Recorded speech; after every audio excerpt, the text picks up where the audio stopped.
Can you give us 1 to 2 tips on when to know, getting back to our initial question, you're actually doing the right thing and you should continue to refine your work in Google versus, you know what, you're way off track on this.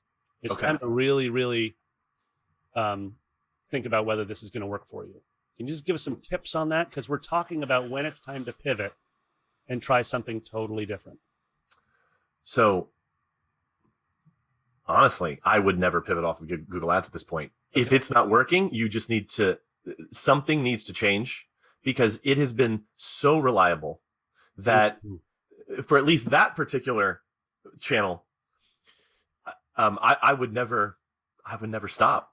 Okay, so dude, then that brings me to the what's next question, because we're always looking for, and you do this so well when we're talking about going from abstract to concrete action. So I want to think, I've got 1 or 2 people that focus on Google Ads at BMF.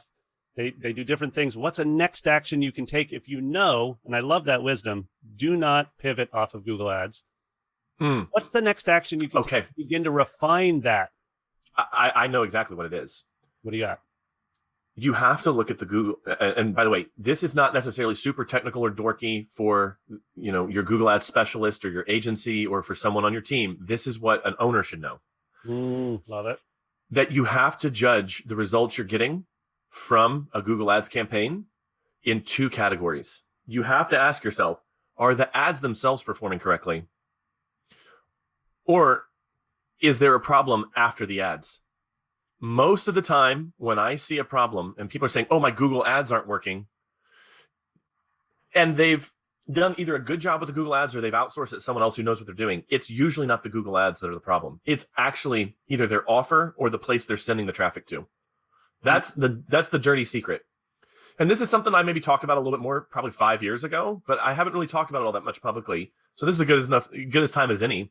As good a time as any to kind of bring that back in the conversation, that for most studios, their main problem is that their offer isn't clear, or the copy is boring, or they have generic headlines and just kind of a generic page that doesn't bring out excitement. If you've done a good job with Google Ads, it's almost always that.